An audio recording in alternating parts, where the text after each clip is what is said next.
Bonjour à tous et à toutes et bienvenue à notre vidéo. Dans cette vidéo, nous allons attaquer un nouveau chapitre, un nouveau module, à savoir la théorie du producteur. Et cette vidéo sera exclusivement consacrée à l'introduction de ce module-là.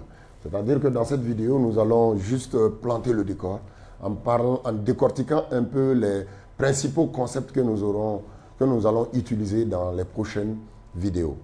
Et comme je le disais tantôt, nous sommes au niveau de l'introduction. C'est une vidéo introductive à notre chapitre, à savoir la théorie du producteur.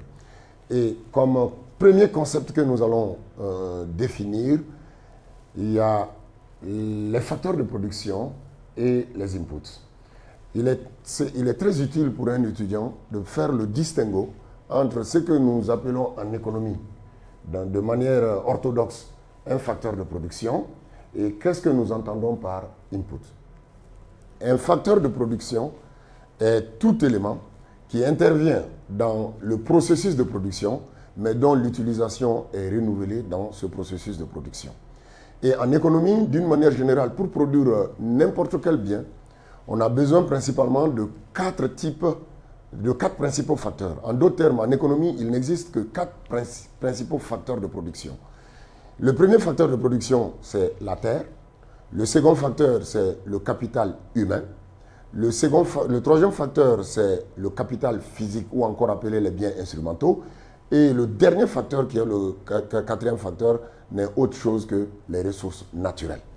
Donc pour produire un bien, quel qu'il soit, le plus souvent, on utilise ces éléments dans la production de ce bien, à savoir les ressources humaines qu'on appelle le facteur capital humain, les biens instrumentaux qui interviennent dans la production d'autres biens qu'on appelle les capitaux physiques, la terre et enfin les ressources naturelles. Tandis que les inputs sont quoi par définition? Ce sont des facteurs qui sont utilisés, ce sont des éléments, si on peut dire, des intrants qui sont utilisés dans le processus de production, mais dont l'utilisation n'est pas renouvelée. C'est ça un input.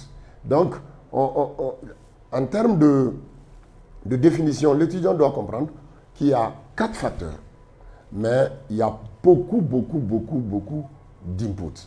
Et les facteurs sont au nombre de 4 en économie. Comme nous l'avions dit tantôt, il y a la terre, il y a le capital humain, il y a le capital physique et il y a les ressources naturelles, bien sûr. Et maintenant, pour produire aussi, on a besoin de quoi? On a besoin de technologie. La technologie, par définition, c'est quoi? Ce n'est autre chose que l'ensemble des connaissances dont dispose une communauté ou une entreprise ou une firme ou un individu afin de produire un bien ou un service. Donc, en plus des facteurs de production, des inputs, nous avons besoin d'un certain niveau de technologie, c'est-à-dire un certain niveau de connaissance, de savoir et de savoir-faire qu'il faut utiliser pour pouvoir produire un bien ou un service. Et il y a la notion de court terme aussi que l'étudiant doit comprendre. Qu'est-ce que c'est le court terme? En microéconomie, le court terme n'est pas lié à un horizon temporel. C'est-à-dire qu'on ne peut pas dire que nous sommes dans une analyse microéconomique de courte période. C'est quand l'entreprise commence à une durée de vie de telle année. Ce n'est pas ça le court terme en microéconomie. Ça peut être le court terme dans d'autres domaines. Mais en microéconomie, que ce soit le court terme, que ce soit le long terme, les deux ne sont pas liés à des horizons temporels. C'est-à-dire que ce n'est pas une durée de temps au cours desquelles on va dire oui, on est dans le court terme à partir de cette période et après on est dans le long terme. Non. Le court terme suppose simplement, en analyse microéconomique, que l'entreprise ou encore la firme ou encore le producteur ou l'offreur d'un bien ou d'un service est incapable de faire varier tous ces facteurs de production. Qu'est-ce que cela suppose? Cela suppose quoi? Que quand une firme est dans une dynamique de production et que la firme se sent incapable de faire varier au moins un facteur de production ou un input ou un intrant, nous arrivons en ce moment, nous pouvons conclure que l'entreprise est dans une période de production que nous pouvons qualifier de court terme ou de courte période. Donc, le court terme, il n'est pas lié à un horizon temporel, mais il est lié à quoi? Au degré de variabilité d'un facteur ou des facteurs ou des inputs de la part du producteur. Quand le producteur ou la firme est incapable de faire varier tous ces facteurs de production, nous dirons que nous sommes dans une analyse de courte période. Maintenant, le long terme va être exactement la définition symétrique du court terme. C'est-à-dire, nous avions dit que quand une firme est à court terme, quand elle est incapable de faire varier tous ces facteurs de production, ou en d'autres termes, il existe au moins un facteur de production dans le processus de production, nous dirons en ce moment qu'une firme évolue dans le long terme quand la firme est capable de faire varier tous ces facteurs de production. En d'autres termes, il n'y a plus de facteurs fixes dans le processus de production. Et la fonction de production. Qu'est-ce qu'on entend par fonction de production? L'étudiant doit garder en tête que pour produire un bien, par exemple un certain niveau de pain, on utilise les facteurs dont on a parlé. En plus des facteurs, on utilise d'autres intrants qu'on appelle les inputs. Ces facteurs et intrants combinés doivent normalement, les combinaisons de ces facteurs et intrants doivent normalement conduire à quoi? Conduire à produire le niveau de pain souhaité. Donc, la fonction de production prend appui sur cette relation-là. C'est-à-dire que la fonction de production va être définie comme étant la relation qui existe entre le niveau de production que d'aucuns appellent l'output et les niveaux de facteurs et inputs utilisés. Donc, quand on établit une certaine relation entre le niveau de production que nous voyons là, qui n'est autre chose que Q, et les différents facteurs ou inputs ou intrants utilisés, cette relation-là, c'est cette relation qu'on appelle la fonction de production. Donc, en définissant cette fonction de production, l'étudiant doit être capable de mettre l'accent sur le concept de relation qui existe entre quoi et quoi? Entre l'output que nous avons là, ou encore le niveau de production, par exemple la quantité de pain produite là, et les facteurs utilisés. Ici, nous constatons qu'il y a n facteur L et n facteur K.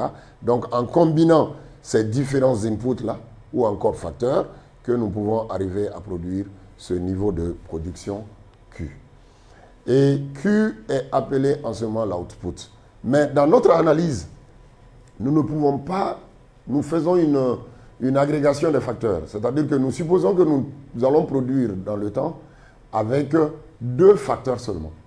C'est-à-dire L et K. Le facteur L va représenter le plus naturellement possible le travail et K va représenter le capital. Maintenant, on fait cette agrégation pour la simple et unique raison que ce qui est faisable avec deux facteurs est facilement extrapolable pour plusieurs autres facteurs. Et pourquoi nous utilisons L? L, c'est pour se rapprocher davantage des notations habituelles qui s'appuient sur la langue anglaise labor. Et pourquoi nous utilisons K? Parce que simplement on utilise l'abréviation allemande de capital. Donc nous utilisons L pour agréger le travail et K pour parler du capital. Les deux tirent respectivement leur notation de l'anglais labor et de l'allemand capital. Alors, à partir de cela, nous devons dire simplement qu'il y a certaines propriétés qui sont liées aux facteurs de production et qui vont nous permettre d'aller de l'avant dans notre discussion. Quelles sont ces propriétés-là? Il y a la divisibilité. C'est-à-dire que quand nous faisons cette théorie, dans cette théorie du producteur, nous supposons toujours que les facteurs sont divisibles en autant de quantités qu'on veut.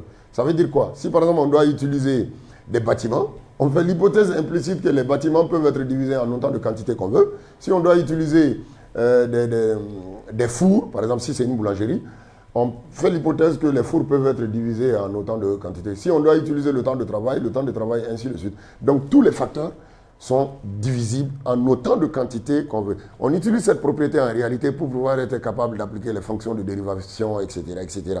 Parce que si on ne fait pas cette hypothèse, la dérivabilité des fonctions va devenir un problème par la fin. L'adaptabilité, ça veut dire quoi? Que les facteurs que nous utilisons dans le processus de production sont des facteurs qui peuvent être adaptés au processus.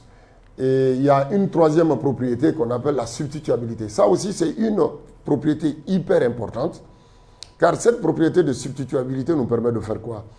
De se dire qu'il y a une certaine possibilité de remplacement d'un facteur par un autre. Ça veut dire que dans le processus de production, on peut supposer que le travail peut remplacer le capital et le capital aussi peut remplacer le travail dans une certaine mesure, d'où l'hypothèse de la substituabilité. Donc dans les prochaines vidéos, on va s'appuyer sur ces hypothèses-là. Et enfin, nous allons nous appuyer sur cette dernière propriété qu'on va appeler la fixité des facteurs de production. Ça veut dire quoi?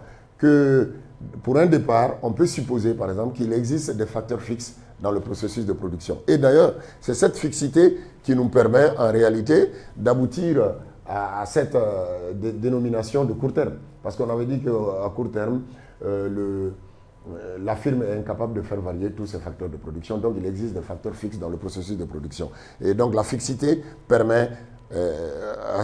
nous permet dans cette théorie de faire un distinguo entre le court terme et le long terme. Et ça tire sa quintessence à partir de cette relation-là que nous appelons, de cette propriété, disons, que nous appelons la fixité du facteur.